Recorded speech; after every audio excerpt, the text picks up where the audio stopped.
Hey everyone, and welcome back. It's the Patient Hodler coming at you with a live stream. And today I have my second guest here for you, which is Kelly, aka Vevefox, another YouTuber, actually from Germany. So you have the unique honor that two Germans are talking Veve and Ecomi in English for you. And yeah, welcome to the stream. Make sure you tell everyone, smash up the likes and subscribe. And yeah, let's go. So here we already have some people in the house, and we have Kelly. Hello, Kelly. Hi, and yeah, thanks for having me. Thanks for inviting me over. Glad to be here. And yeah. I hope everyone can hear us well. And today we are going to talk about data, about metrics, but it's not going to be boring content. It is going to be very interesting content. It is going to broaden your vision on the Veve market and hopefully make you more bullish on your investment or give you some certainty. Because Kelly, you are all about the data, correct? Yes. Exactly. So Kelly has found out some very interesting things to look at and actually built a tool which we are going to look at in the following of the stream. But let's welcome some people here. We have Viviversum, aka Frank from Germany, also from German YouTuber. So if you're German, make sure you follow him as well. He's actually the reason why we are sitting here right now, because he brought everyone together in the German community. So that is very, very interesting. Also, hello, Moni. We know her as well. Smash the button. Yeah, smash the buttons. Exactly. Good evening to Metal Jake. Good evening, J-Temp. Mr. Dividends is in the house.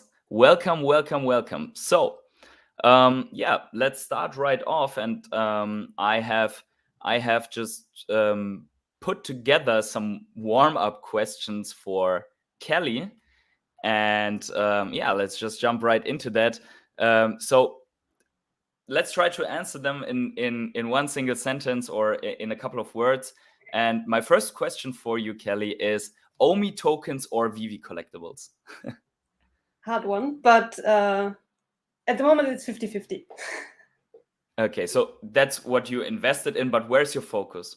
Like, is it more OMI or more Veve collectibles? What are you more bullish on? Right now it's more the collectibles. Okay. So collectibles at discount, yeah. following your data, right? I'm sure that OMI will have its time to shine also soon. Exactly. Okay, so speaking within Veve, collectibles or comics? Collectibles. Okay. And with that one, what is your favorite NFT on Veve? That's also very hard. But I'm always like in between the DeLorean and the Superman. But I just really like to make photos with the Superman. So I go with the Superman. Okay, so but you have both? Yeah. Okay, and why Superman, DeLorean, if you want? I mean, it's just a gut feeling, but yeah, sure. I mean, the DeLorean was the first drop that I participated in Veve, so it has like this kind of special place for me. And yeah, Superman, I don't know, it's just like a really cool NFT, I think. Yeah, I think Superman combines or represents it's the definition of a first appearance that is a must-have, and unfortunately I don't own one, but I'm working my way there to have these very big grails already. So when you're investing, what's more important to you, scarcity or IP? I think IP. Okay. Yeah, I can agree on that, except for maybe some comics, but usually I agree on IP, community, and the power of the mass, of the FOMO of the masses. Yeah, exactly. Okay, last question, because we have it coming out. We are getting a Star Wars comic tomorrow, 15 gems, so we can assume that it will not stay with a Star Wars comic, right? There must be something more, because David, you had in his background all the Star Wars collectibles. So what's your favorite, or what do you want to see as a Star Wars collectible on the app in a drop? So I must admit, I'm not the greatest Star Wars fan, so I really like the franchise and all that. But when it comes to the characters, then I think it would be the, I always forgot the name, but the small droid that is kind of round from the newer BB-8? Probably, yeah. Yeah. So I think he's really cute. So I can imagine that if he's animated and in AR, this could be really like a cute collectible to have.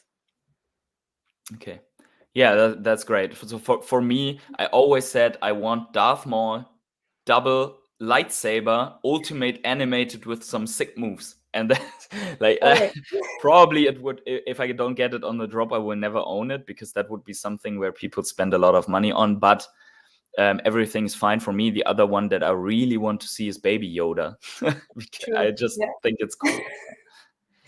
Okay, but we have actually a German comment that leads us over to your channel and what you're doing. And Sayando is, and I translated for all you guys that don't understand German, he is basically saying very good video, awesome video that you made about whale watching. And we're going to look at this data as well together. But let me just pull up here your channel, because people need to know where they can find you. So yeah, everyone make sure, besides being here on my channel and subscribing here, to also follow Kelly here on her channel. She actually pumped up, like we want to see Omi to pump up from, I think, 400 subscribers to more than 700 in, what is it, like 24 hours? Because you put out these videos, very well thought, researched videos about the data, about how whales are acting in the market, and also about all the data that you can get from where do you get the data? How are you working? So the data, basically for the like my latest analytics, I pull directly from the Immutable X API. So yeah, basically they have an API, and when you use it, then you can pull data directly. And so unfortunately, we don't get any metadata yet, but we do get all the on-chain like transfers, buyers, sellers, like the wallets and the movements, and and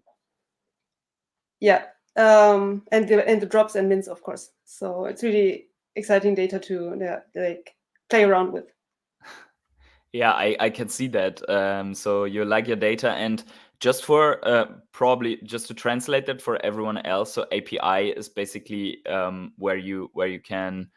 What is an API? It's like where you can pull out data or extract data or transfer data between two systems. Correct? Exactly. Yeah. Actually, I forgot like what the abbreviation stands for, but so yeah, you use it basically like Immutable X set up this API, and like it gives you kind of the code snippets you can use in like different coding languages to like get access to their data, basically. And when you say unfortunately we don't get metadata yet, for translated for everyone else, that means we cannot see what is transferred, right? Exactly. So at the moment there's only like a token number, but this token number is like from Immutable X, so it's in no relation to like mint numbers or anything on the Veve ecosystem, and we don't get any further information like what kind of collectible, for what price it was traded, and all that. So I hope we will get that as well soon, but we'll see. Yeah, so JTemp translates it for us here, or has the abbreviation, and he says application programming interface. Yeah, is actually the one that what it means. But for everyone else who's not a techie, that is basically where you can get your data, and you at least that one which is available. And yeah, so you are talking on your channel about that. So everyone, make sure to subscribe to her channel. And very important, because Kelly uploads one video in 14 days or so, make sure to turn on notifications, because then you don't have to check every day if she has a new video about the data. Okay. So actually, the big question that I have, at least, is why did you start making videos? Why did you start a YouTube channel, and when did you start? So actually, I don't remember when I started. It must have been right at the time where the first comic books were dropping. So was it August, I think, last year? Yeah. And well, around that time. So well, I've been in the community. Well, I discovered like Veve and the whole project early last year in March, and yeah. So the first in the first months, I've been like rather a passive observer of the community and all that. But I really saw that like this whole community that was growing around this project was like really amazing. And for me, it was just I wanted to be like play more of a part in that community and also get more exposure to be able to be more active in networking and getting to know the people, and also like using it as a channel to provide some insight that I could give with my like data analytics part. That's awesome. That's awesome. You said you started the channel when the comic dropped, but you probably have been on the app or investing into Ecomi way before, right? So what was your first drop on Veve? The DeLorean drop. The DeLorean. Okay. Yeah. I couldn't participate myself because at that time I had my phone was not like it couldn't handle the app, so it didn't have the AR feature, so I couldn't even install the app. So I had to buy a new phone, and then I started to experimenting around. So then, like I think my account I have since May, like my own account. Okay, And, so yeah, actually, you were already equipped with some items and with a YouTube channel when I discovered Veve, because my first drop was the Marvel #1 comic. Because only because of the comics I went to the app. I thought Spider-Man figures are lame, so you see where they went, right? I have some now, but yeah. So okay. Before we jump into more of your channel and your research, we have a lot of engagement here already in the chat. So let's welcome some more people. Okay, so Moni says she wants everything from Star Wars. I can agree. Moti Lee 88, good evening. I remember you from the Captain stream. I think you were asking some questions there. Energy, hey, I'm new here. Hello, friends. Yeah, Energy is so new that he fell right into the top Veve wallets. The all-star team is here, Viveversum says. Okay. Straight out of my bed says, yo, Patient Hodler, I sent you an Insta chat yesterday. Check out your request. Okay, sorry for that. I'm trying to get everything done around Instagram and stuff like that, but usually I make a video and the day is over. So I try to put more effort into all the social media. Do you have any social media, Kelly? Well, Twitter, I'm very active, but yeah, it's hard. Where the OMI fam is, or the Veve fam is. Yeah. Exactly. Yeah, it's hard. It's hard to follow, but yeah, we have seen. I think there is a link to your Twitter on your account. Yeah. Seb says, "Good evening, team." Good evening, Seb. We are indeed at the same team. Straight out of my bed, ads here. Vevefox yesterday was the first video I saw from you. Subscribed right away. Keep up the great content. So I think that Cavell coverage, and then also the way that you put this video was really awesome. And I actually watched your video, then I watched Cavell's video, and then I saw that your channel grew so much. So congratulations to that one. Yeah, it's an awesome community. Like the content creators support each other so much. It's just it's amazing. Yeah, I think so too. I mean, you get in contact with so many great people, and I'm just glad all the time that we we live in these times, we can be so early, that we are so early in this project, in this community. And yeah, I'm grateful for that. Hello, Bumblebee, what's going on? Good evening. So I think we should actually start looking at some data. What do you think? Yeah, sure. So probably we should start out with your, I think it's your, is it your first tool, the VVX tracker that you built, or? Yeah. Okay, so let's start out with the VVX tracker, and I'll just pull it up here on the screen. There we go. So I try to get this a little bit. That was wrong. A little bit smaller. So give me a second here. Okay, that doesn't work because probably it's a responsive design. So it adds the size here. But okay, here we are. We can see it. You can use the mobile view if it's like, I don't know if it's a better option. Yeah, we're going to take a look at both of them. But first of all, tell us, why did you build the VVX tracker and what is it? And I try to guide the page as you're telling. Okay. Yeah, so basically the idea behind it was to provide the community with the data from the blockchain, because I heard a lot of people like voices calling out to the team, also to Immutable X. So when were they able to see data on there?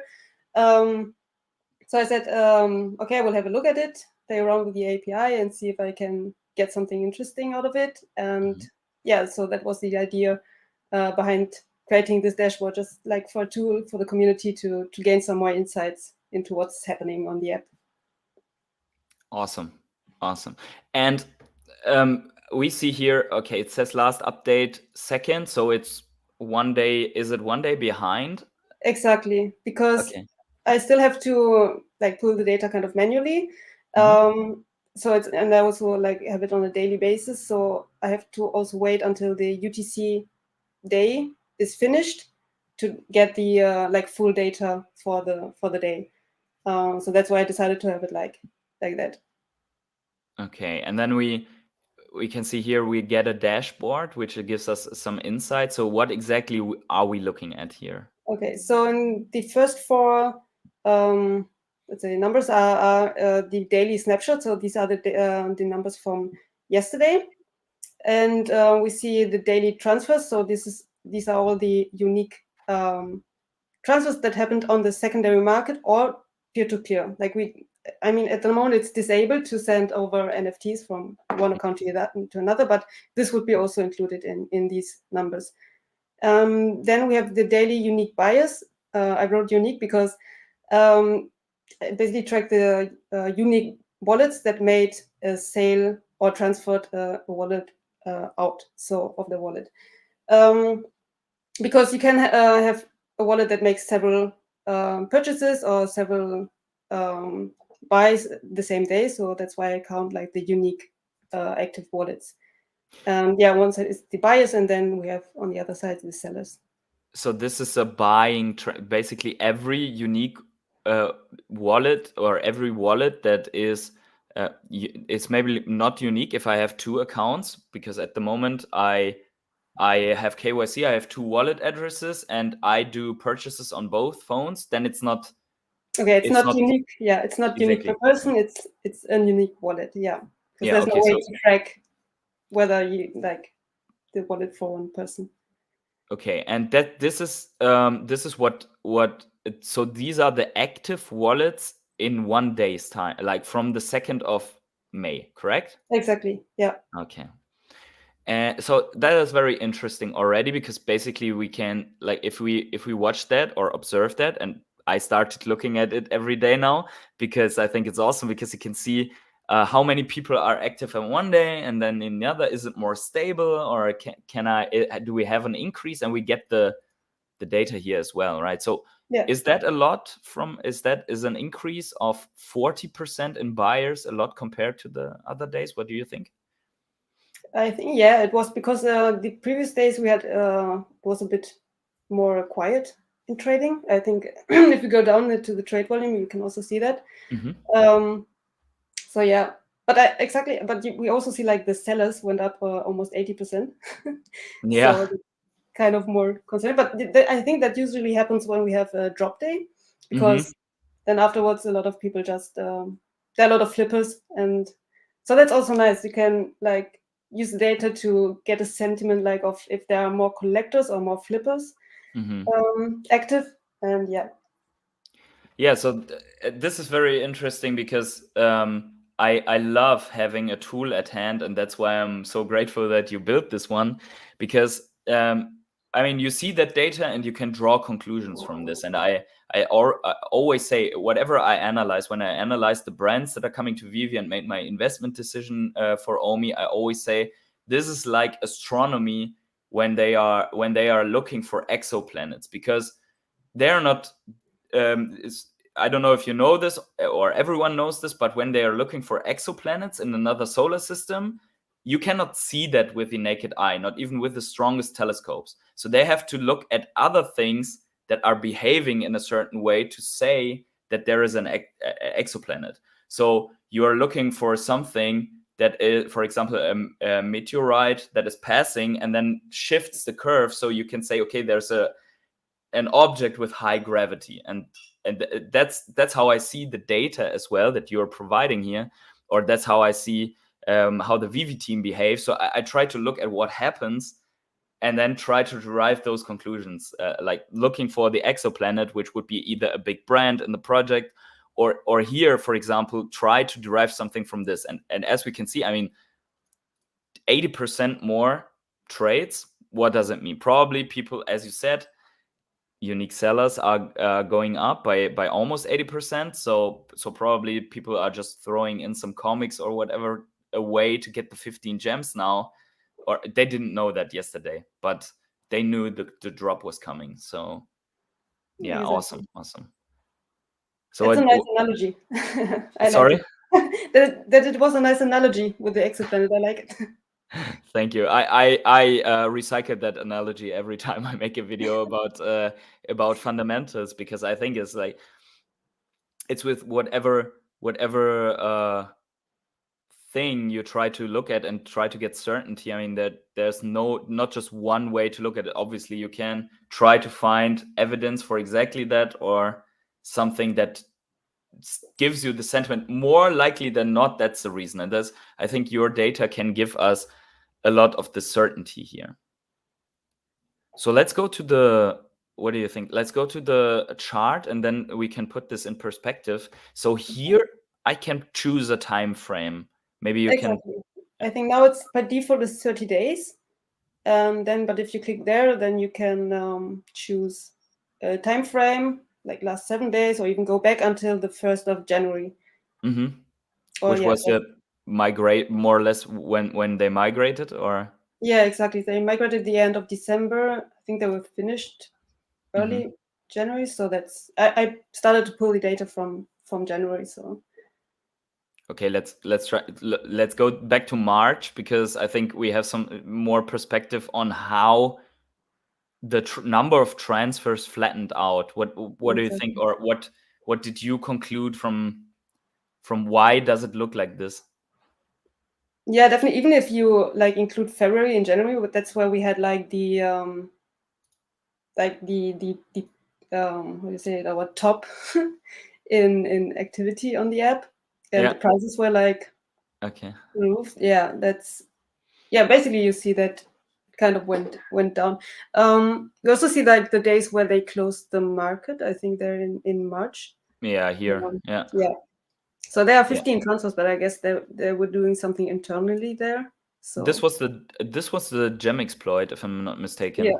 So they had to shut it down to give investigation to cybercrime. So that's pretty severe. Exactly. And here also something happened, right? So I think market outage or something like that. We had that 2-3 times. Very good. So you can see actually these points. Cool. Exactly. And then like the peaks, I guess. One thing I have still on my to-do list is to see if I can add the drop dates and what kind of drops we had on which day.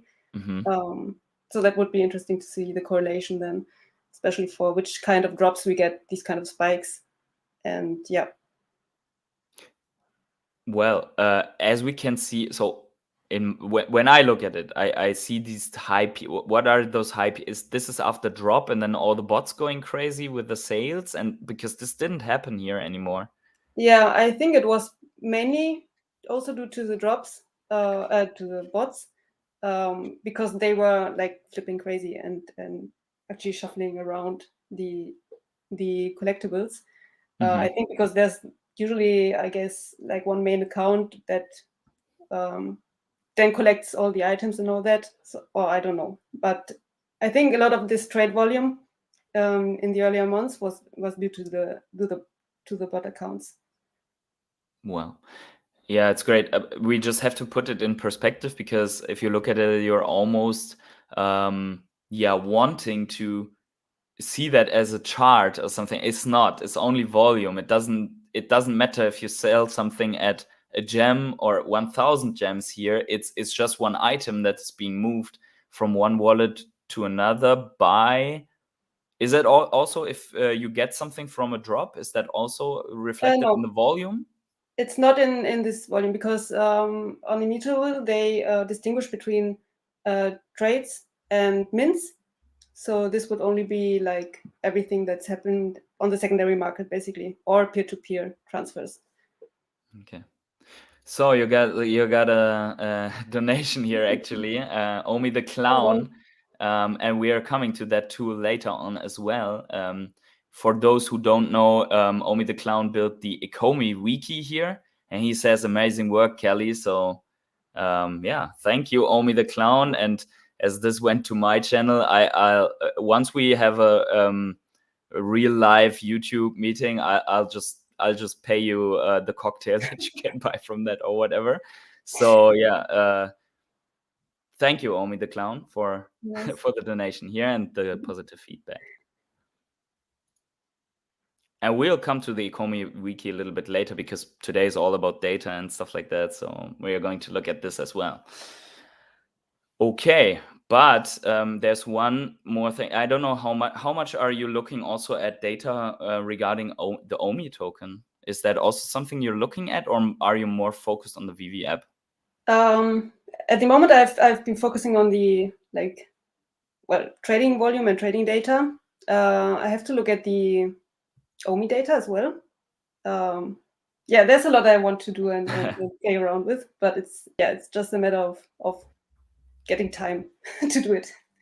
Yeah, the reason why I'm asking is because this is basically the volume indicator that we are finding on, for example, TradingView below our real chart. So probably this would be something that we could combine with the overall market cap chart in the Veve app, or with an average price chart or whatever, something that could reflect the price.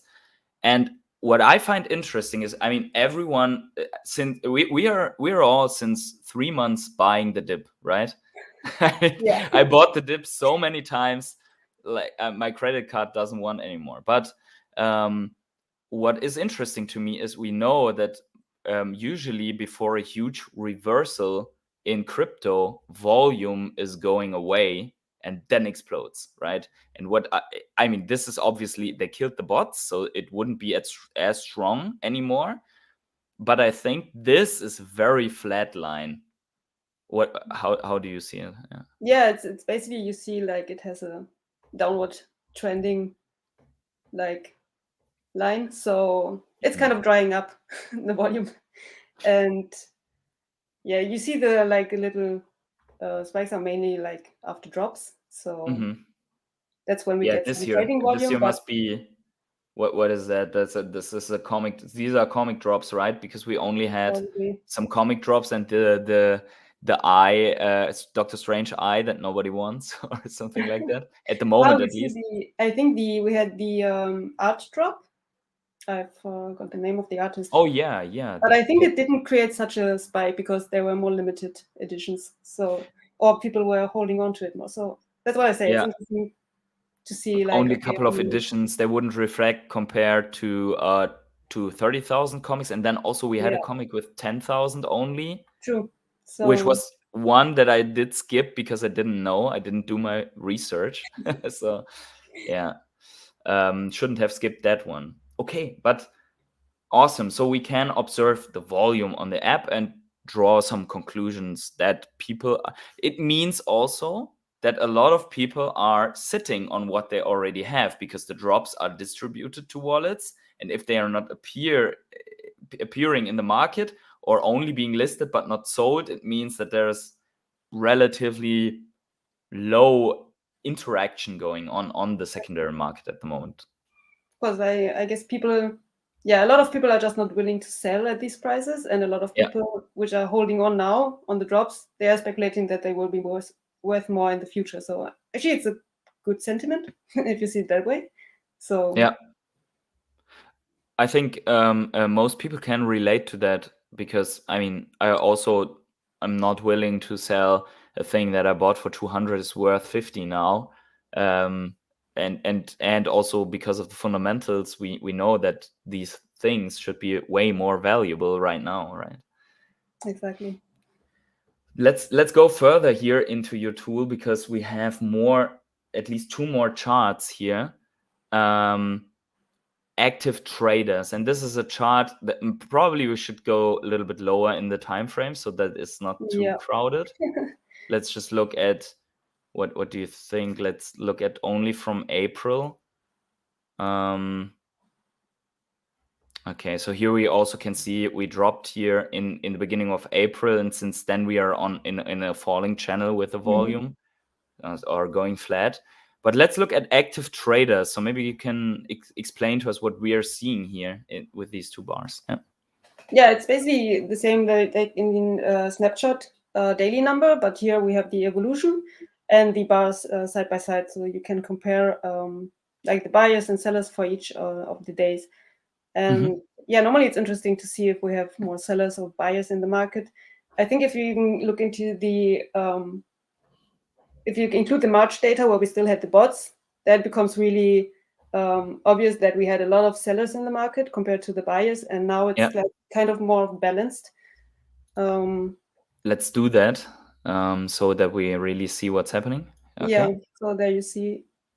Then you see when the market was closed. Afterwards, they stopped the gem transfers, and also already the sellers kind of became less. And then you see when they also canceled the NFT transfers, like peer-to-peer, then you see that we have kind of a really balanced or more balanced buyer to seller ratio. So I think it's much more healthy. It speaks for a much more healthy market.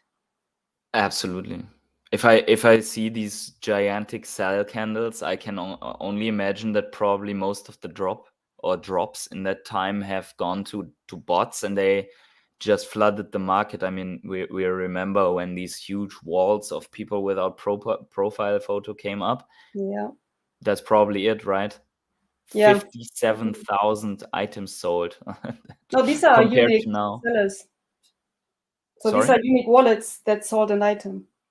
Yeah. So yeah.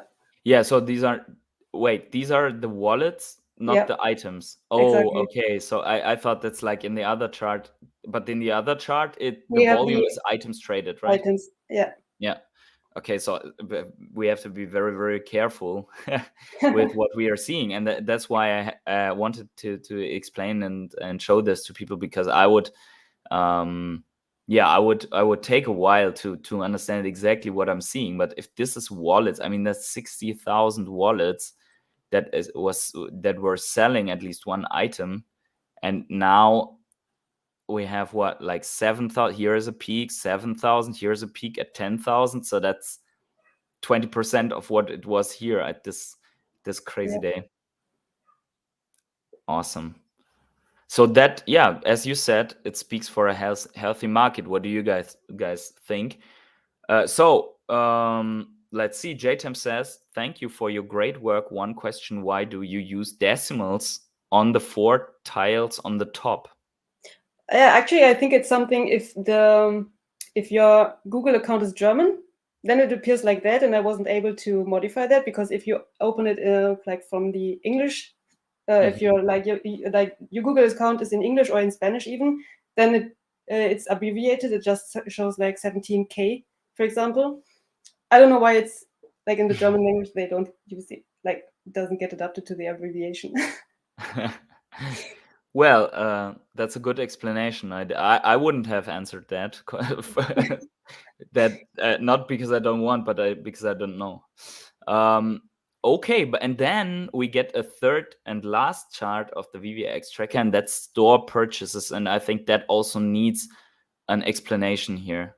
Exactly. So here again we see, so if you look at the bars in March, so basically in the store purchases, so these are only like drops and purchases directly in the store. So yeah, basically the items we get at the drop. So the buyers, they cannot be more than the items minted here.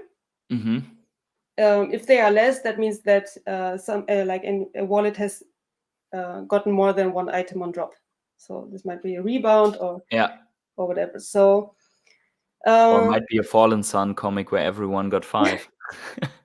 Exactly. That's what we see now in the data for April, that we have mostly more items minted than we have actually wallets interested in buying it. So a lot of wallets get several items. And yeah, before it was like, I think every one of us remembers how hard it was to actually get a drop, because I think most of it went to the bots. So that's why we see that it's in the beginning it was always almost leveled out, like the number of unique buyers and the number of items minted.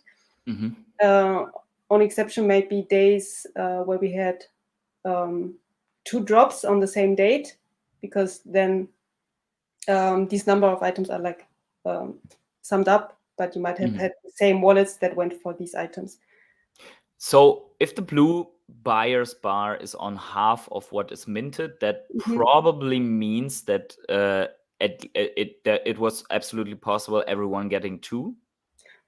True. Although for this one, because this is like a very big difference.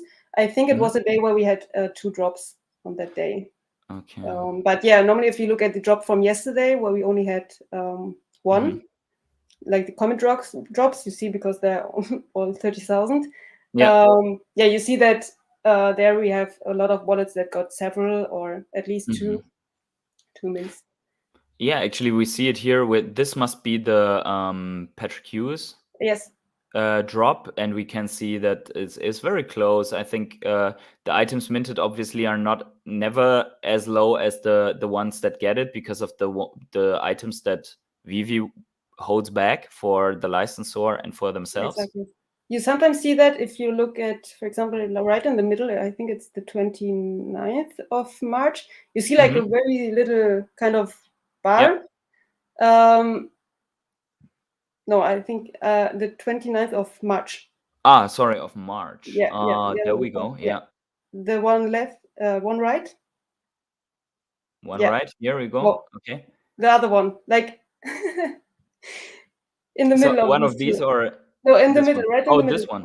No. You were right there. This one. Yeah, this one. 1,000. So yeah. Okay. 1,000 minted, and you don't see any purchases, and that's when they normally mint the items that go to the IPs or the ones they withhold. Okay, so but this is insane, because technically, if they don't find a way to hide it, we can see if there's an airdrop coming up. Maybe, yes, because that's what I saw with the Megondek airdrop, that I saw the items. Gondek, right? Gondek, yeah. So I saw that there were like mints on the 70s. Well, I saw it later. I didn't actually like monitor it before the airdrop, but yeah, I saw that they got like minted before. And we would be able to see it if on the day before there's no actual drop, because if there's a drop, then these items would be included in the items minted. But even with a comic drop where the number is always the same, if there's a divergence of a couple of thousand, then we would also know something's going on, at least. Exactly. Yeah, true. Okay, so everyone, is now completely necessary to check that tool every day, because we obviously want to see We don't know. Probably we can see a big minting candle without any distributions when they are minting the Jurassic Park NFTs, for example, for AMC, because then they need to mint them first to distribute them by promo code, probably. And actually, we have learned that there will be 3 different NFTs. So I need to get 2 more cinema tickets at least to have a chance. I'm not going to do that, by the way. Just I don't even know if I can redeem it here in Europe. Yeah. Anyways, that's just on the side, but awesome, because this is what I meant. You look at something and you can derive what probably happened. So you saw the Gondek airdrop minting before it actually happened. Yeah. Yeah, crazy. That's crazy. JTEM says, but when they mint the airdrop, the snapshot should be done. That's correct. That's correct. Yeah, you probably cannot react anymore if they're not minting it super early. And yeah, but yeah, they cannot mint it. He's right. They cannot mint it because with the snapshot they only know how many people have completed a set. Yeah. Yeah. So we cannot draw an advantage from that, unfortunately. That's true. Man, JTemp.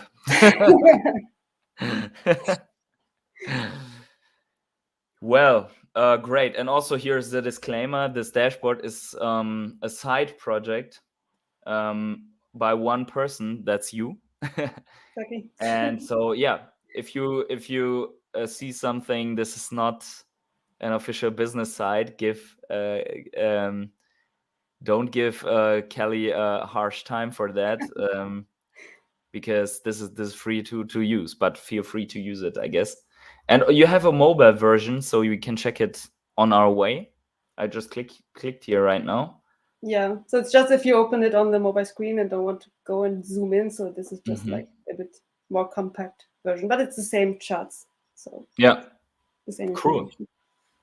That's awesome. No, I really love it. Well, I think there will be, I think it's always like with mathematics or whatever, the longer you look at it and try to figure something out, probably we can however figure some things out that no one has seen before and to conclude. So everyone feel free to use that to create content, right? You would agree? Sure. Also, if anyone has like an idea what I should look at or some suggestion, then just hit me a DM or comment on this YouTube video or on my channel somewhere, and I will see if I can look at it. Well, my suggestion is that we somehow put the market cap or whatever in comparison to the I don't know, the market cap maybe not, but something that indicates an overall like price development. Sure. Yeah, it would be interesting. So Nork says Nork's glass of pulley. Okay, I hope I spelled that right. Says great explanation. Thank you. Yes, indeed. Thank you. Okay, but it's not over yet with this tool. So before we go into the next one, make sure that you check after the video the description below, because I linked the tool.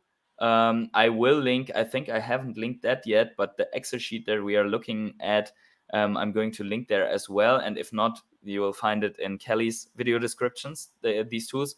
But yeah, there you will find a lot of tools that you can use, and we are trying to look into those along our way and discussion here. So let's look into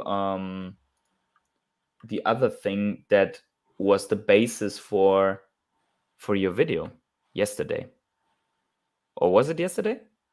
I posted it on Sunday. Yesterday, I think it was Cavell's. Okay, yeah. So Cavell covered that video yesterday, and yeah. Okay, so let start. What do we see? So what I did here is I looked at the top 100 wallets in terms of the number of collectibles this wallet holds, and I looked at their transactions for April, like the number of sales and the number of purchases. And then I calculated on the right column, which is like green and red, just the net trade balance, which is the number of sales, like actually the number of purchases minus the number of sales. So if it's green, then the person did more, or the wallet did more purchases than sales, and if it's red, then there have been more sales than purchases. And we see that actually throughout the 100 wallets, most of them are green. So most of our top 100 collectors on the app, they keep buying and stacking collectibles, at least more than they are selling collectibles. And yeah, just to mention like the two first wallet addresses.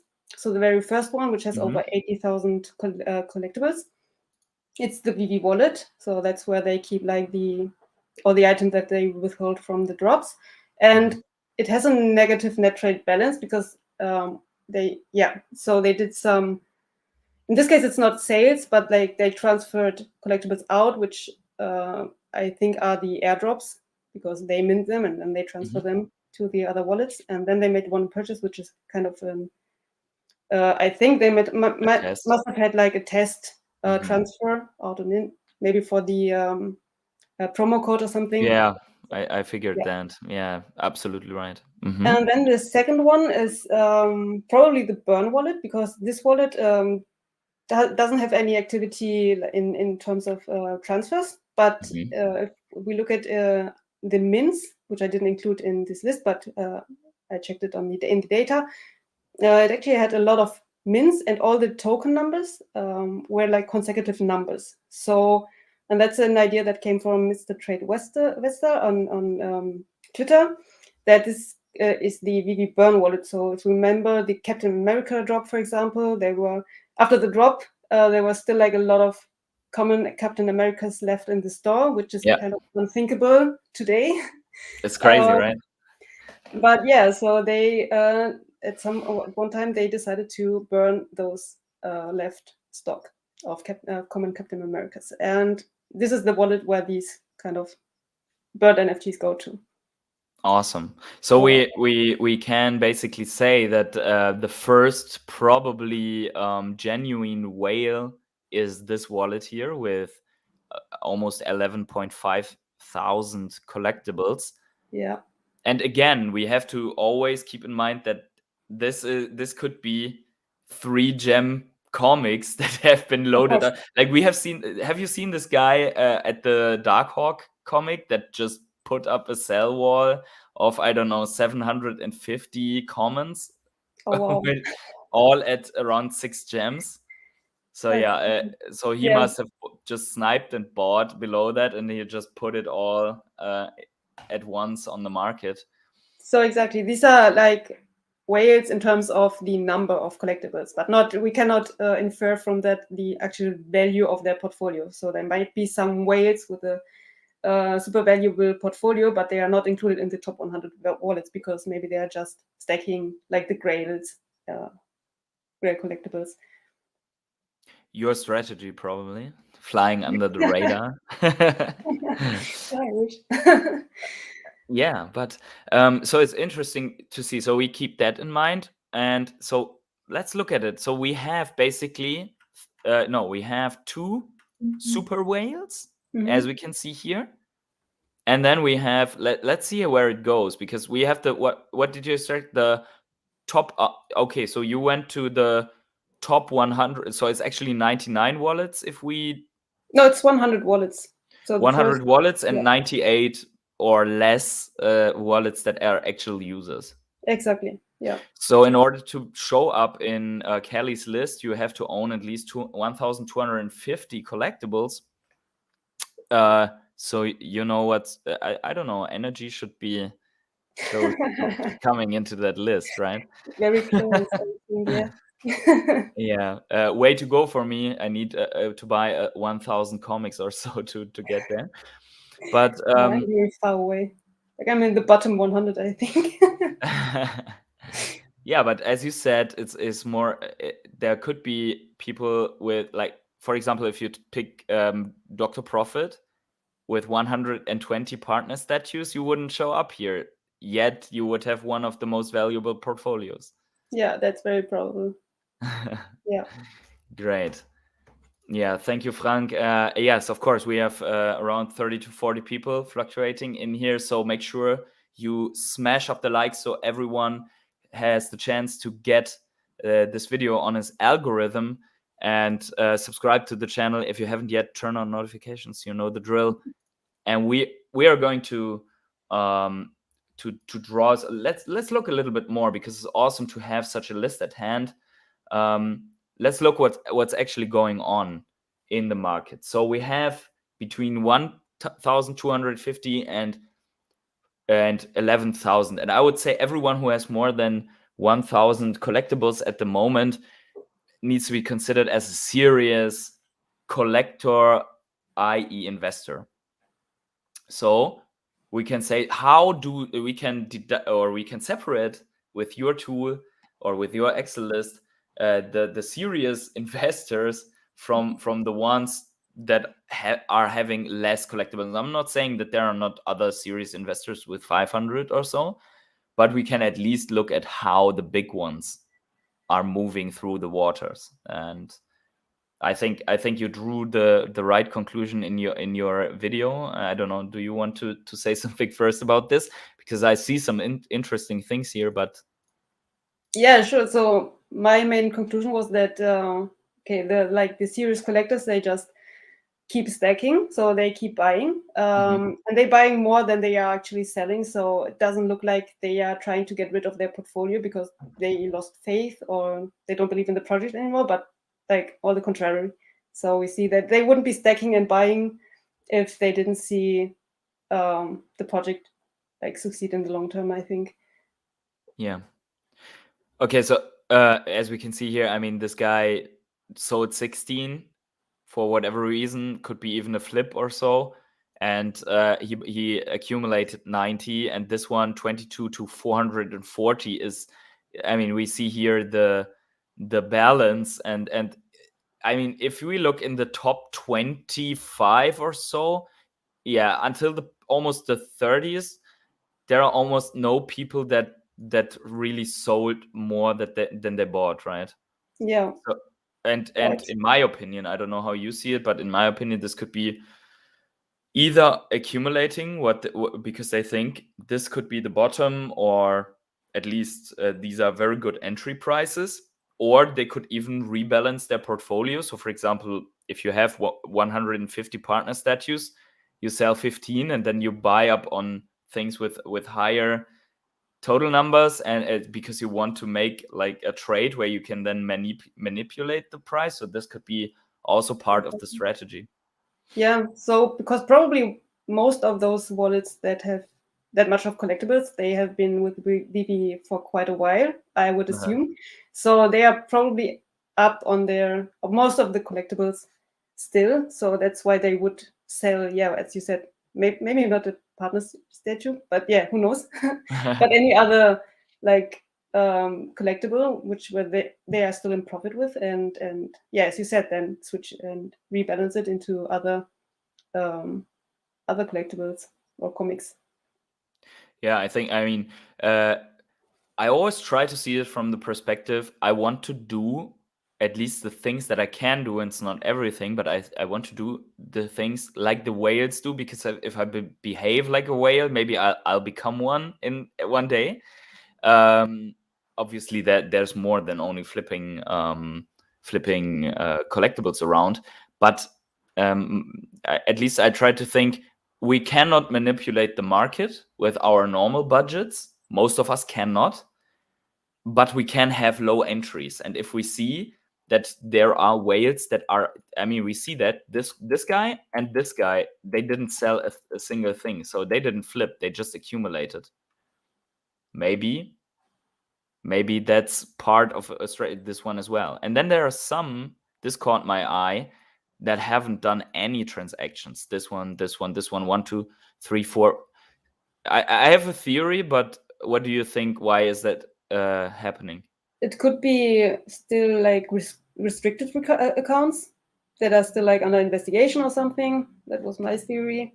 Maybe some of the bot accounts got caught up and they actually have that many collectibles still stuck. Yeah, could be several reasons. Yeah, interesting thought. So could be bot account. I heard that, I don't know if it's still the case, but I heard that some of the bigger wallets have been temporarily banned because of the cybercrime investigation, because of the gem exploit, because they bought dirty gems. And I think, as you said that as a first point, I think that might be the reason why these portfolios here are not doing any transactions, because they can't. So probably we would see even more green here. If there would be a botter that is not banned, he would probably selling off a lot.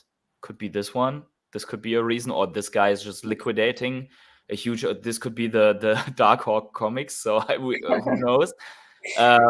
To buy something else. Like, I mean, probably would have to liquidate 500 comics to get a partner statue. Who knows? Who knows? But I think it's super interesting to try to analyze these movements. And there are actually several that have not made a move, like here. Yeah, so I think they are banned. When I counted. 16? I think it was 16. Yeah. Okay. And we have what? Did you also count how many sellers we have at the moment? Like the ones that are red? Yeah, it's only 5, right? Yeah. Yeah, 5 plus this one doesn't count. Yeah. But this one is not even much. This guy is just reallocating, it seems, because So we have a lot. It seems also like Yeah, absolutely. Okay, super interesting. I don't know, guys. What do you think? Is there anything we haven't? Maybe you have some other ideas looking at that. What could be going on? But if I look at this, I see green and I see the net balance in the positive hundreds, like 585, 208, stuff like that. I see this a lot, and then a couple of sellers and many banned wallets, or 16 banned wallets. What do you guys think in the chat? The market is out with hack gems. Pyramidion. Can you clarify? I'm not sure if I understand what you do. You know what he means? Maybe does he mean like the like dirty gems, like bought with like false credit cards or something like that, or stolen credit card information, or I don't know. I know that there was like in the point where we were able to get gems like for 0.2. Yeah. So maybe this kind of, that's what you first to hack gems. Maybe he says the market is out of balance or stuff like that, because, and also there, Hello K said that in a Twitter space, and I found it, or it was on Randy Chavez's channel, and I found that very interesting, because if you consider these 16 wallets that we have here, and let's assume that at least 10 or 12 of them are genuine accounts that are only temporarily banned because of the investigation, and they are sitting on couple of 100,000 to a couple of million gems. This is liquidity that cannot flow into the market, even if they would want to make a move. And suddenly, with more drops but less gems, the community has a problem in trying to absorb all these drops and trying to absorb all the panic in the market right now. So I have a feeling that this is happening right now, and this is now stopping. Yeah, true. Good point. Good evening, orange bag lady. How's your bag doing? Because of date and time of minting, couldn't we find out which collectibles has which token ID, so we know who buys what? Yes, that's what I already thought. I wanted to do. Well, I want to do that. Yeah, just a question of when I will get to it. Wow. Hashtag soon. Wow. Okay, hashtag soon. You heard it, guys. It's coming in 2024. No, just kidding, because you're not Veve, and so yeah, that's super interesting. So your next project is trying to find out what are they buying, what are the way it's buying. Yeah, so, at least guys, the drops all the drops that happened after the migration, because for the ones before it's like impossible. But yeah, so okay, so everything that happened on GoChain is lost. Yeah, or at least I don't have the data for that. And it wouldn't be the same data as immutable access, like the token ID wouldn't be the same. So I don't know if there's a chance to get that data, but everything's after that. Yeah, I might could label the token ID to a specific drop. I couldn't label, like, it wouldn't be possible to see if it's a common, a rare, or which kind of rarity. And it would be also difficult if there were 2 drops on the same date. So it would then just be like, it's either one of those. But yeah, it's one. True. So yeah, but even then they would have to have the same, more or less the same mint size to be able to not know which one it is, right? Although now that I think about it, I do get the time in like minutes and seconds, so I can actually look at when the drop was, and yeah, so it would be possible to, even if there were 2 drops on the same day, to differentiate that. So yeah, we wouldn't. Could you also differentiate if what it is if it's a blind box like Pixar because they are all coming in at the same time and it's 5 different collectibles, so you don't know if the secret rare is bought or the common? No, probably not, because yeah, I wouldn't know if like the common is minted first or the secret rare is minted first, because and they don't share. Like, it's not like the comics that share the mint numbers over all the rarities. So yeah, I think if it would be that like all the commons are minted first and then the secret rares, then maybe. But as we don't know that for sure, then it would just be okay. This is they bought from Pixar Drop, something like that. I think that's the most granular we can get with the data at the moment. Okay, and also if you would have a video of someone, for example, spending 100,000 gems or like a super important one, and you would look that you try to look that up because of the time, you could see what's the code for a partner statue or stuff like that. The thing is, partner was before the migration. So okay, yeah, it was in October together with the first golden moments. That's yeah. true. Okay, so we have some more comments. Let's jump into some more comments because people have great ideas already. Mubarak says, I guess he means some gem whales are locked from spending. Yeah, that's what I meant. 7 million gems free on the market. Maybe yeah. also like the ones that are locked, or we don't know. It's from I think from the pudding cheese table where we can track the in the market. That's a lot. Yeah, it's a lot, but I think Veve certainly will be able to cover that discrepancy, and usually these companies have also some kind of insurance to that.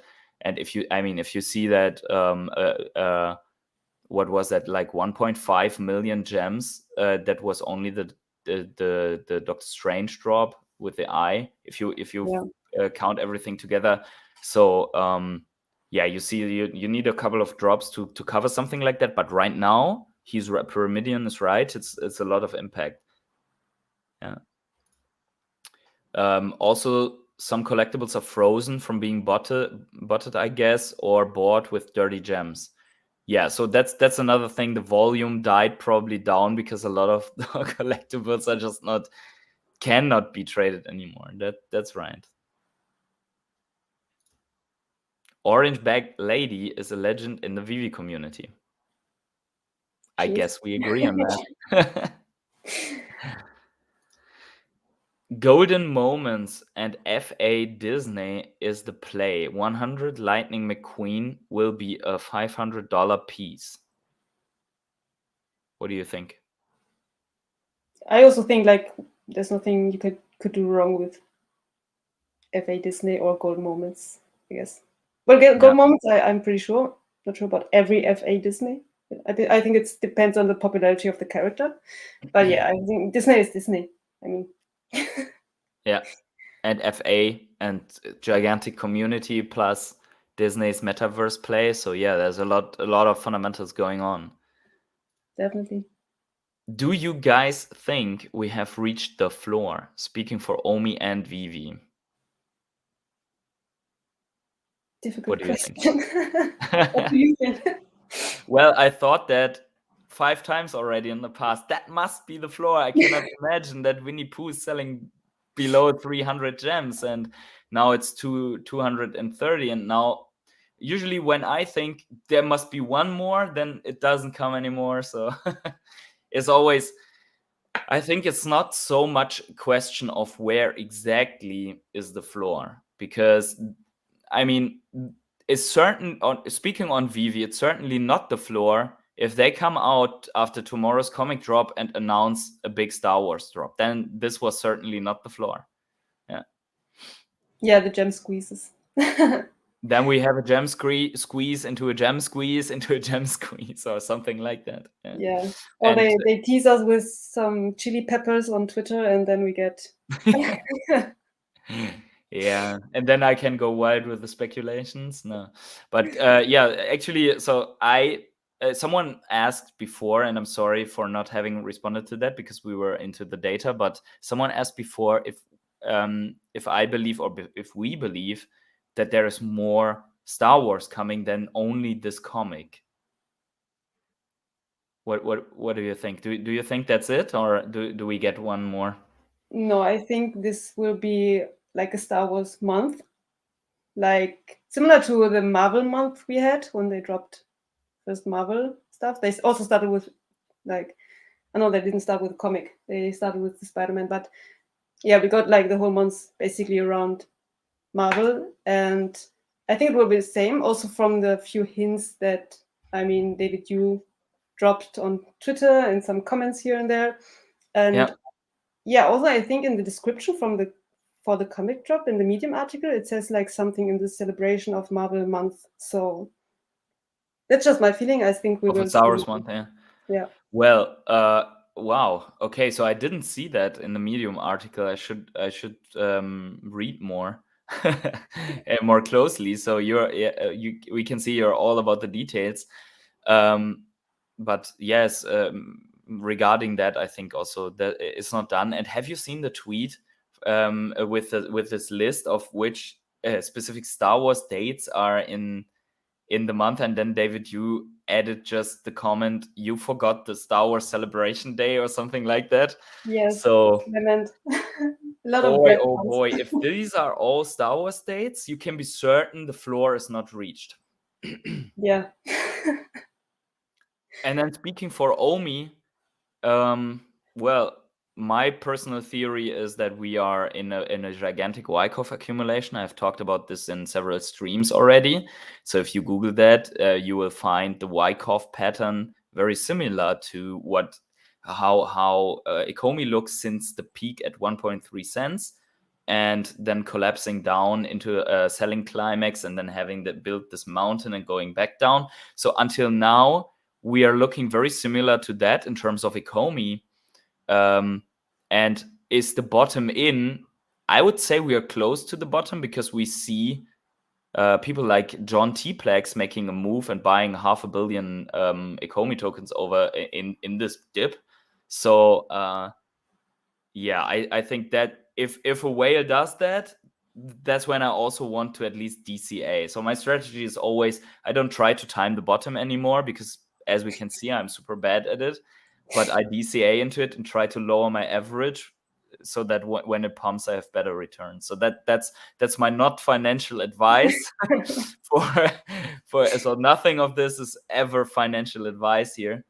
I even forgot to say that in the beginning of the video. But yeah, how are you approaching the whole token OMI side and investing into OMI? Yeah, like very similarly. Like I'm like technical analysis is also not my strong point, so I don't even try to do it and like try to predict where we are heading. Also, I think OMI is much more like vulnerable to external events in the broader economy, because when Bitcoin tanks, then it just drags everything with it. So yeah, we'll see what happens there. But yeah, for me, it's also like an opportunity to just keep stacking. I mean, we see that the selling has slowed down, but I mean, I thought this the bottom. and then I thought this is the bottom, and then I thought this is the bottom, and now we're here. So there's always one more bottom, right? As is, to reference it with a good Qui-Gon Jinn from Star Wars, there's always a bigger fish. But yeah, so let's see here, because got you both to laugh. That's always good. Laughing is healthy. Omi the Clown says this May Veve is so he's citing from the article, because we said that this May Veve is traveling to a galaxy far, far away, and Star Wars Celebration 2022 Veve is kicking things off with Star Wars #1. So kicking things off, we're like, they wouldn't say traveling to a galaxy far, far away, because then they could say, and all I got was this stupid comic. So yeah, you're absolutely right. Reading it like that, putting it like that, we're in the beginning, and then I would respond the previous question with, no, this is not the bottom. Don't FOMO. Yeah, and keep some money on the side so you can participate on drops if you want that. If it's a big iconic drop, which I think will be if they have a Star Wars month. So yeah, I'm actually super excited reading this right now. How about you? Yeah, definitely. Like, I'm super bullish. I'm always like excited when we get to see something slightly different. I mean, Star Wars is also Disney, but yeah, we get the superhero characters, a lot of Marvel, got some Disney drops, but now we get something else. I'm always excited to see new stuff coming. Yeah, do you remember the people crying, "It's always Disney"? Yeah, I mean, before it was like, imagine if we had Disney. So yeah, it's I bet no one cries right now. There's Star Wars, like after 3 Star Wars drops, like it's always Star Wars. yeah. I mean, that's the community.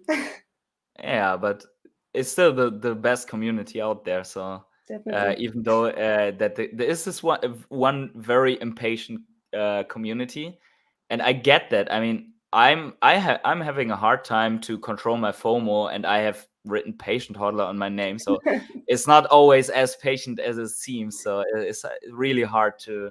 I mean, I want to really FOMO hard into the token, but my investment rule says don't do it, because I did this once here. I did this here. I was panicking, and I thought this is going to explode, like to never come back down to earth. And see where it got me. Well, okay, let's so Omi the Clown basically says you're correct, and I agree as well. Yeah. Omi the Clown, you are right. Okay. Energy wants to buy more Omi. What's holding you back? Are these the collectible buying plans? As you said, we need more new gems before we recover. Yeah, also we need more users to real genuine users to to grow organically. Definitely. I think the user growth has slowed as well, like significantly. So if we don't get new money in, but we keep getting more and more drops, and also like exciting drops, then it's just like shifting around the money, but not really.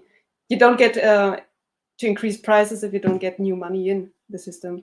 Because not like only that, with all those Disney, Marvel, DC drops that have a licensor fee that basically are moving out of the market, if you only trade that with the gems you have a downward spiral, because at some point you're always draining the gem pool inside, which is good for is good and bad. It's for Veve, but they at least make some secondary money there and drop money to be able to reinvest. But on the other hand, it's a bad bad development, because if there are less collectibles being traded with lower prices, also the fee revenue goes down. Exactly. Yeah. What do you think? Why do we have so few in comparison? Few is still more than they expected, but why do we have so few users, do you think? I think because we are still very early. Also because I think probably a lot of users got burned when they came in on the top, and then they basically lost a lot of maybe value, and then they got scared away if they just came in like the typical moon boys without knowing the project and just like with the idea to make quick money. And then if like I think all our growth until now has been only organical, so and a lot of word of mouth, because we know that Veve hasn't done like real targeted marketing campaigns. Yeah. So it was a lot of word of mouth, and then of course if you tell friends, yeah, take a look at that project, it's great, and you can show them that like week over week or month over month your portfolio has been growing, then it's easy to get new people into the system. But like for the past couple of months, like since beginning of February, yeah, we all have seen just our portfolio like bleed away. So then it's hard to get new people and convince other people to join the app, basically. So and without marketing to get new people in, I think that's that's kind of why growth is slowing down. I mean, a big factor is also that the NFT space in general has taken a great cooling down. So we had like kind of a small bubble, and if you see like the Google trend search, so you see like the NFT searches. Yeah. It's like that's interesting. Yeah. Google Trends, to use Google Trends to see how the interest in the whole world develops is a very good method, obviously. There's one thought, and that is actually I think from what I've seen that Veve is not only not doing marketing, but they're strictly trying to avoid to attract people at this moment. And I think the reasons are two. First of all, it's the stability of the app, because we have seen that it almost cracked completely during the Disney first Golden Moments drops, because it's just got overrun by both bots and people. And the second one is that at the moment, everyone who loads up gems makes Veve have to cover these 30% of the Apple Store and Google Play Store fee. And we have already seen that the new cash-in feature with the web platform for those who got a beta invite. So Reese and David, if you see that, we both need also invites to that platform. But anyways, just joking, they will never watch this one. But I was saying, they don't want that people are loading up millions and millions of gems right now. And in that web platform, they don't have to pay these App Store fees anymore. So they can have a 100%, $100 in equal 100 gems. And also you can now load up 50,000 gems at once. And the reason why I think that they are purposely not doing that is because of that Disney Metaverse article, where they were writing about Disney NFTs. They even said golden moments, but they did not fill in Veve. And we know that Disney is very powerful, and so Disney approved on that article. And Disney probably knows that Veve cannot stand this right now to have that. This is all theory building again, but we didn't like every good journalist, if he wouldn't have the order to leave that out, would have put in golden moments on the Veve app. The Veve app is around since blah, blah, blah, and put just a little part of the article. But there's no word on Veve and Ecomi, no word in that article. Yeah, that's a very good point. I also think that they are purposely for holding back the marketing still, because there were a lot of things to fix on the app to get the web platform running. We're still waiting on the MTL, OUP, MCP. I think they wanted to focus on building stuff before getting in more users, because this would just delay things much more. Yeah, absolutely. So I think with the web platform and everything around that, we can expect more in that direction. They are somehow slowly onboarding new regions so that they get some collectors and investors from APEC, from France, from everywhere. We have seen Japanese Discord right now. So they are building that, but they don't want to have this massive influx at once from one certain community. So this is, for me, this is bullish that they don't want that at the moment. Yeah. You will never find the bottom or the top, truth told, at least. But we can, in this chart, for example, we can at least see where the big sell wall sits. Like it cannot break through here. The day we can put 50K in one shot is the day we will skyrocket. I've been here for over a year now, and it's still very, very up. I still have 5 TOTs. I got out of 15 for list price. Okay. Wow. Wow. Congratulations, 5 TOTs.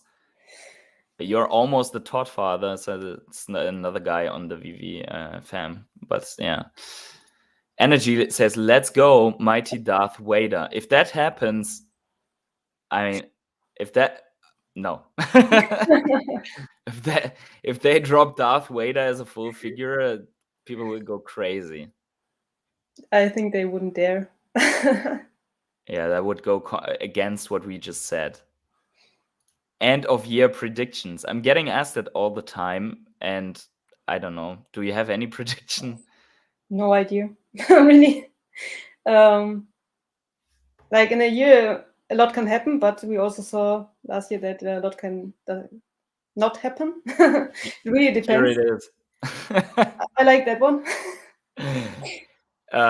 No, but seriously, is so, as you said, Kelly, as you said, we are driven by all these outside factors, plus the development of the crypto and NFT space, Russia, whatever, everything around that. It's hard. I mean, we could go to 1 cent, and it also depends on the execution of like the burn mechanic. We know, yesterday I made a video about all the burn mechanics, sum it all up, explaining it, going deep dive into it. But it doesn't matter if they announce them when they're not executed. It doesn't change the fact that Ecomi at this point of time has almost no utility. The only utility it has is being a cryptocurrency that you can use to buy NFTs on IMX. That's the only utility it has right now. Yeah. And to display minus 50% in my wallet. So that's the other utility. Yeah. Right. Yeah. I think the time for OMI is when like they really kick off the Veveverse and purchasing stuff on Veve for the Veveverse or for your world with OMI. I think that's one of the main catalysts also, and of course the OUP program. Like when they kick that off, then I think we will see some positive push for the OMI token. It's mostly a synergy, of both. Very correct. So end of year's predictions, sorry. Could be everything from stay right here, going flat line and accumulating, to pumping up to 5 to 6 cents. Everything in that range I could see reasonably. It depends, because there's also the factor of exchanges, the factor of that nothing bad happens, like something that really drops the price or make people go into despair. I don't know what that means. Sorry for saying you need to learn. I've not even seen a comment that where it says this, but yeah. I missed that context as well. Yes, people like me who are sitting on 100K plus of collectibles and gems from an early investment of a few $1,000s are still sitting pretty going ham. Well, I'm also in the plus with the Veve collectibles. That's not the point. But yeah. Congratulations again. Bavarian Dad Bot Batman. Has someone looked at the Pudding Cheeks sheet lately on how much new money comes in? Have you? I think I haven't checked it like the past couple of days. Okay, I'll try to pull it up in the last here on the side. I don't know. Has he posted about the ticket? So here it is. The no, this is the OMI burn sheet. So that's I think that's the sheet. That's it. Is I that think it? so, yeah. Yeah. Okay. So let me just throw that in here. Okay. There we go. Can you see it? Yeah. Yeah. Okay. By the way, Bavarian Dad, I'm not sure, but you are a fellow nature walker, and you have a YouTube channel. So I have I've seen 1 or 2 videos from you, I believe. But please confirm with us here if that's true. So what do we see here? Primary. Is this a gem purchase here? Yes. Okay, so these are the last days. Here we had a bigger one, but we are in the couple of 100,000s right now and not millions of gems. Oh, sorry. I need to get rid of the comment. Sorry. So, okay. Somehow this is a little bit crowdy here. Okay, there we go. Yeah, so here no, this is the fees, the gem purchase. So what's the biggest gem purchase in the last? So we had 300,000. Here we were extremely low, but I think we are picking up steam again. Yeah, it looks like. Yeah. And to be fair, there's not too much going on, but I think with this Star Wars, I mean, there was the Eye of Doctor Strange and some comics, but did we have anything iconic where you would say, man, you have to load up a lot of gems for? Now I was thinking, what was the 28th of April, which drop? 28th. Wasn't that the Patrick Hughes coming after that, or was it before? It was the weekend, right? No, it's Friday. The 28th, was it Friday? I'm not sure, but it seems that people loaded up for that drop. Yeah. So and here we have a big one at this day. People loaded up, and probably there's also at the moment a lot of stuff covered by people that took profits and that use these profits right now to get back into the market. So no need for some people to load up on gems at the moment. And then obviously all the botters are gone that need to load up on all their smartphones to be able to and of course I'm curious now, because I don't know how many people have got access to the web app, but I can imagine that people will try out the purchasing gems via the web app as well. So yeah.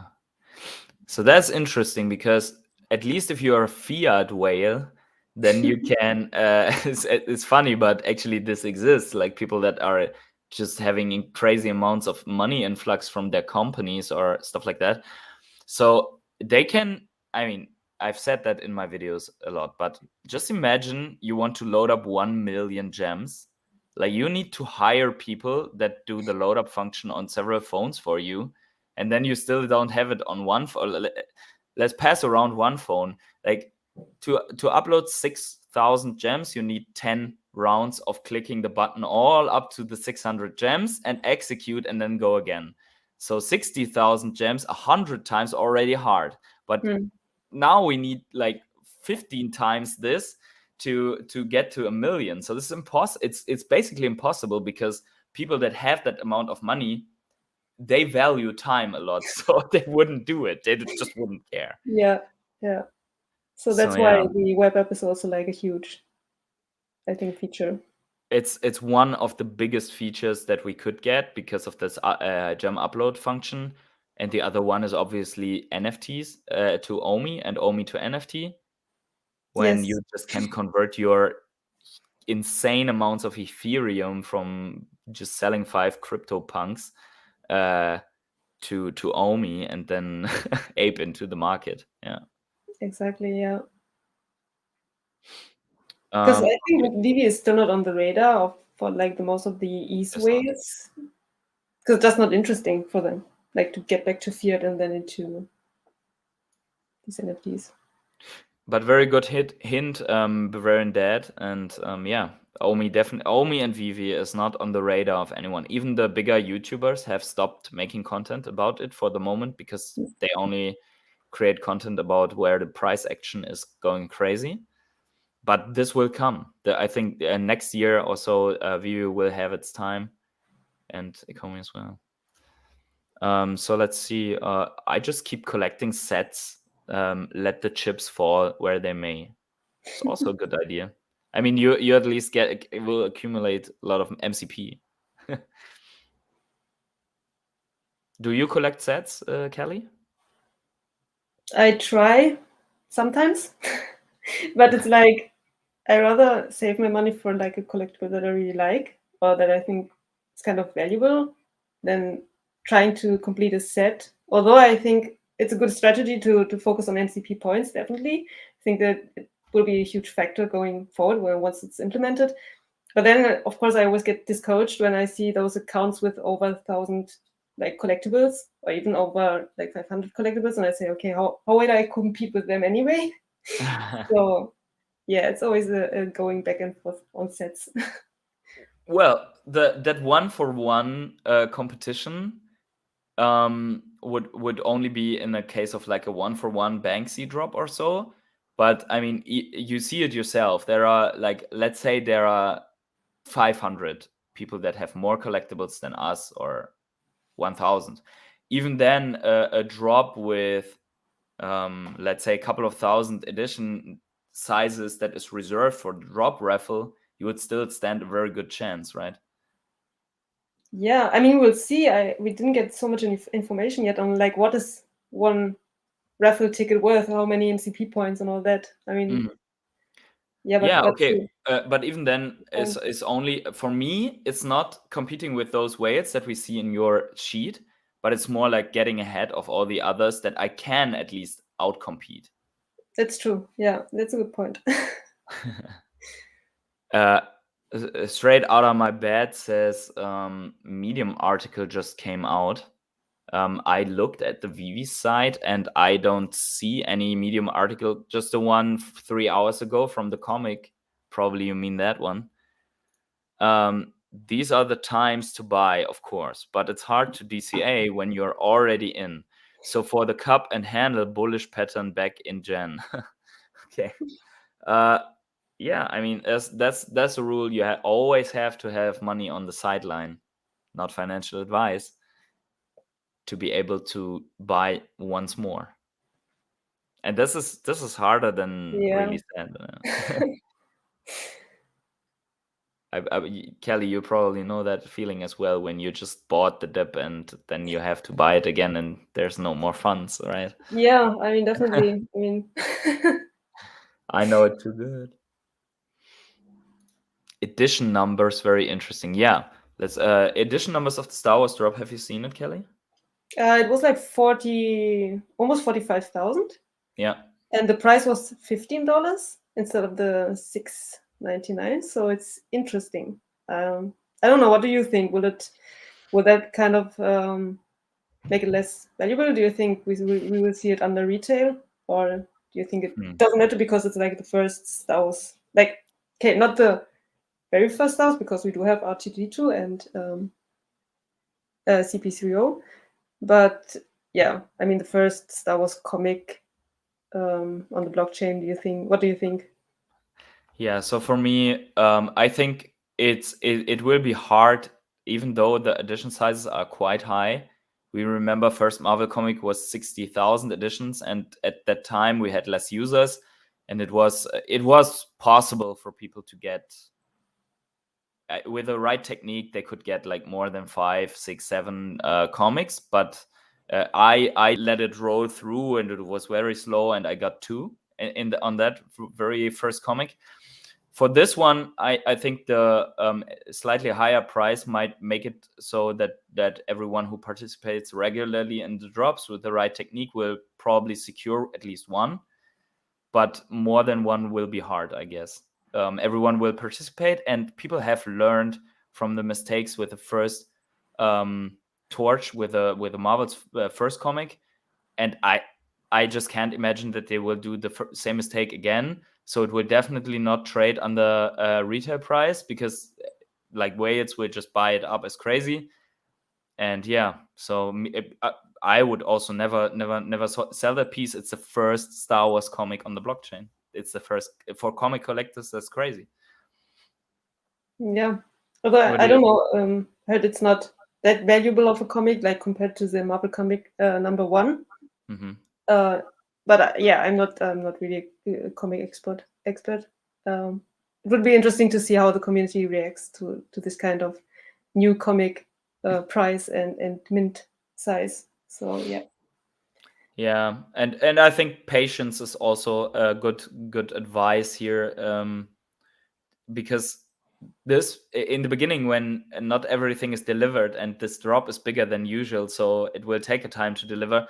There will be a squeeze of, like, there will be so much demand for the comic from people that want more than one and want to stack, that the price will probably skyrocket before it will come down again.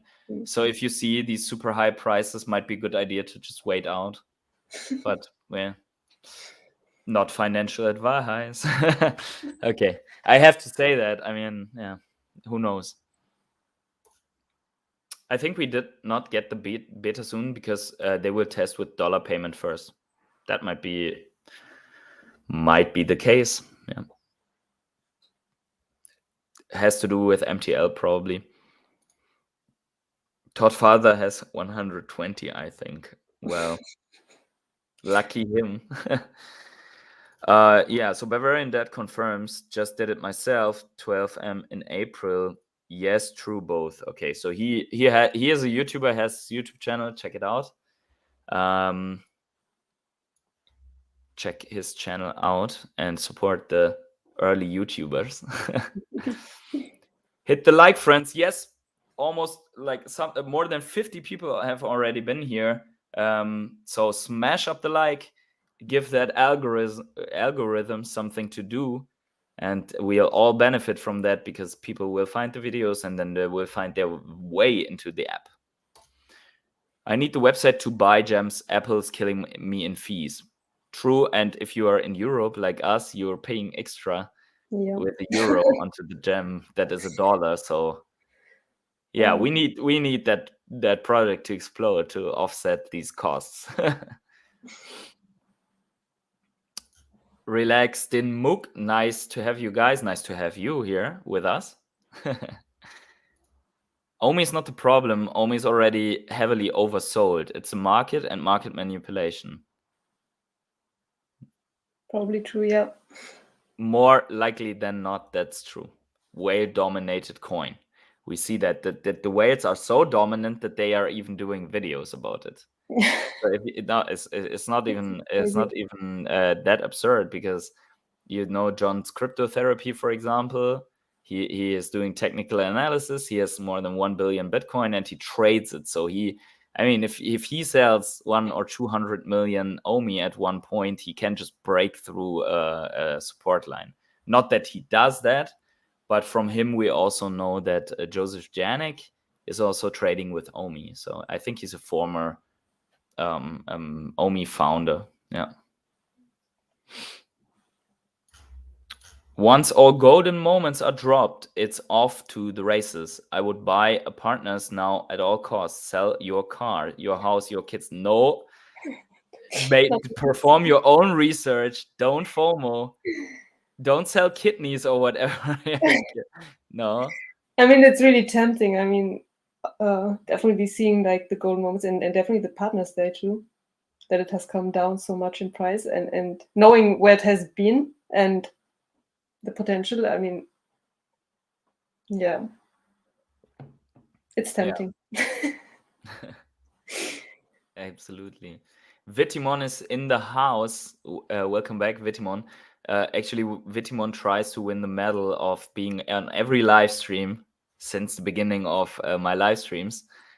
So yeah, very active member of the community. OMI dropping hard right now. Time to fire up some additional buy orders. I've exceeded my OMI accumulation goal. Today is more icing on the cake. Well, congratulations, whatever your goal was. Me personally, not too long ago, I became an OMILLIONAIRE. I never thought this will happen, because when I started, I was like, I bought 50,000 and I want to get to 100,000 and then we will see. But yeah, I don't know. Same for me. You always keep like just adjusting your target. Exactly. You think like, 2 million is now possible, right? Yeah, it's like the next million is always possible, at least in Exactly. OMI. Good mentality. Very good. I like it. So yeah, so we get only a couple more comments here. Let's just walk through them, and then we take a final look, like a couple of minutes, on 2 other tools that we don't want to leave out here. I make more money if we go lower. Well, we all make it as holders long term, probably. If it goes to 0.001 or so, I will probably also place a bigger order, trying to lower drastically the average. At Vitimon, OMI will go lower if break the support. Yeah, and also TA is only as useful as the whales allow it, and then yeah. Nice chill chat, very entertaining and educational. Thanks to you both. More. Okay. So Kelly, I think you have to come back to my channel, or maybe you will do a live stream on yours, because we need to talk about that once your new tool comes out, where we can actually see something or try to identify what is being traded. Then we want to see that. Yeah, hopefully soon. So if you have tuned in right now, make sure you watch the full video, because we did all the tool breakdown, or most of the tool breakdown already. Vitimon says, usually construct DCA orders downward, so I'm feeling good knowing the project's solid, and this phase with OMI is temp. Nothing more to add. Quality info. Thank you, Bloomdog. Okay. Actually, let's jump right. There are some more comments, but there's like a conversation going on.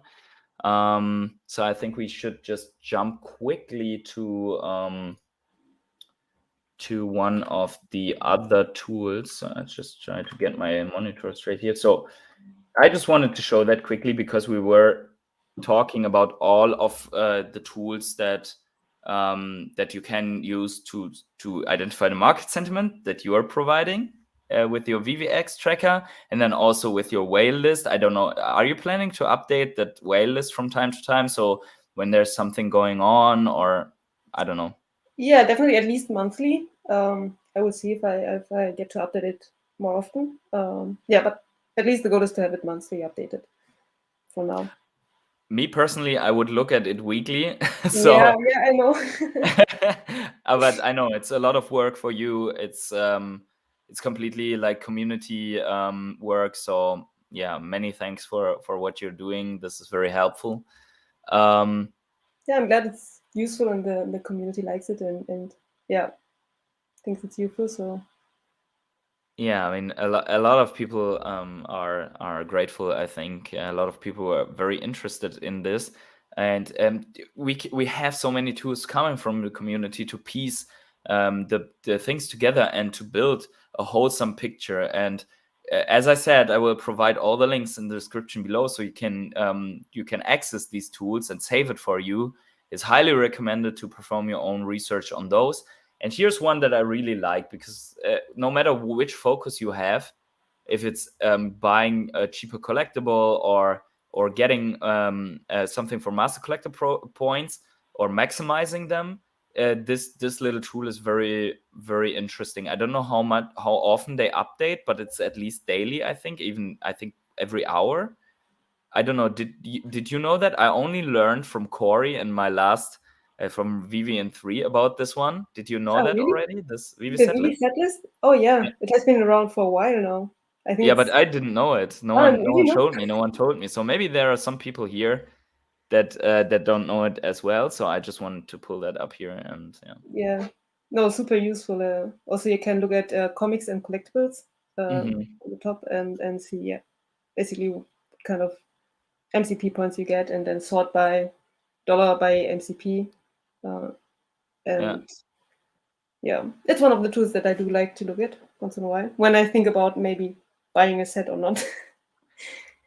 Yeah, I was in the last days, I was trying to maximize some MCP points, and I saw that all these, like, you have to ignore the first ones because they are pulled from with a drop value, so you are not getting a secret rare for 6.99 anymore. But let's say it starts here, so you can see, okay, the Amazing Spider-Man 256 rare is actually the collectible at the moment that gives you the maximum, if you don't have it yet only, that gives you a lot of like 2 MCP points. Per MCP point, you only spend $6, and if you compare that to whatever collectible, probably with the collectibles, yeah, the cheapest one you can get is 9.44 in terms of per MCP, and then there's also yeah, in terms of sets, of whole sets, MCP points, you are around 10. So I like to just analyze and then combine that with what I like, and try to get what I like and also increase my MCP points in the best manner. So yeah. All right. So that's one of them, and then we have seen Omi the Clown, and I think this is also very good to maximize the portfolio. So obviously, if he charges a subscription of a couple of dollars, but now it's not loading. Perfect. Okay, there we go. And what I like to look at, sometimes I don't even only use it to identify the cheapest collectibles that are out there. Oh, sorry, you cannot see anything because it's zoomed down here. So can I actually? I think the scroll bar is gone. Oh, there it is. So that I can scroll a little bit slower. So I like to look not only at the prices here, but also at the scarcity, how many are listed right now. I think this should be somewhere here. Is it hidden because this monitor is so small, or I don't know. Usually there is a column where you can just sort by total listings, but probably it got hidden from the squeeze of the monitor. But anyways, I try to sort by that, by what are the biggest losers at the moment, because then you get a notion what people are selling at the moment, right? Are you using Ecomi Wiki as well, or? Yeah, of course. I think it's a great tool. Yeah, great job also by Omi the Clown. I mean, it's of a totally another scale than my project. So I know what kind of works goes into something like that. So yeah, great tool. Definitely. We non-techies cannot tell. But we can try to imagine how much work it is, and actually Omi the Clown is just constantly improving his stuff here. So yeah, it's highly recommended to use that tool. Also, if you want, you can monitor your vault. As you can see, I didn't update it in a while. I have already 200 comics around, but yeah, as you can see, much depleted. But yeah, that was actually around 4 times higher before. Yeah. So what is it, like 75% of a dip or so? But yeah. Probably. Yeah. I mean, when I did the market like cycle video, it was already, if I remember right, at 60% the dip, and I think that video is like 2 months at Wow. least old. So yeah, we're probably way over that now. Buying the dip. Yeah, but guys, that's basically it from the side of tools. So check out all the links in the description. And I think this is enough to fry your brains here. Let's just look at if there's anything more to address in the chat.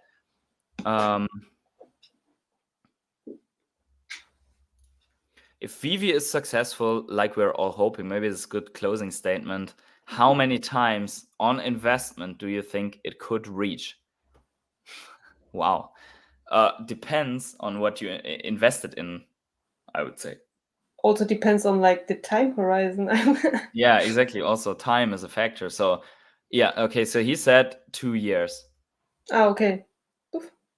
I mean, like if you would buy, let's say you buy Timon and Pumbaa, or chip and chap and all the stuff. I could see that going in the next 2 years, like 50x or stuff like that. So I can see that with many. Go ahead. Yeah, I think if 5x, it would be just reaching all-time highs, like from where we are now. So this is really possible, I think. Yeah. And yeah, so as you said, depending on what kind of collectibles or comics you're invested in, and yeah, 2 years, I mean, 10x would be possible as well. Yeah, it's always the question, are we in a bear market? Are we in an NFT winter? Are we in a bull run? Are we in complete FOMO? How much has mass adoption proceeded? Is the Veveverse out? Whatever, like it can be so much catalysts. How much got burned already? Like if right now there are 40,000 of Marvel first comic, but maybe there are only 30,000 left over or 20,000 left over in 2 years from now, plus everything that got lost in whatever accounts. Yeah. True. I think 5x is a bearish side. I think 5x is a couple of month time horizon. So yeah, but who knows, as we said. So Kelly, what do you think? We're already 1 hour and 50 minutes in. I'm sorry if we cannot address every comment, but I think that's enough for today. Yeah, thank you for joining me and presenting all your insight into the technical and into the data. Yeah, definitely. Is there Thanks for the anything you want invitation. to add? And happy to come back anytime with new data, with new tools in the future. Hopefully, #soon. And yeah, so it was nice to be here and chatting about all the stuff. And as I said, if there's any question or suggestions for the tools or the data, then just hit me a DM or leave a comment or something like that. Exactly. Yeah, thank you very much. And for everyone who has only joined right now and catches the end, feel free to go back, watch it from the beginning, because I think there's a lot of insights. Also, make sure that you are going to the YouTube channel Vevefox. Once again, subscribe and get all this data here has already been out on your channel, so you can get it there first, get new insights. And yeah, thank you all for watching, subscribing, and wherever you are on the world, have yourselves a great morning, evening, day, night, or afternoon, and see you in the next video or live stream. See you.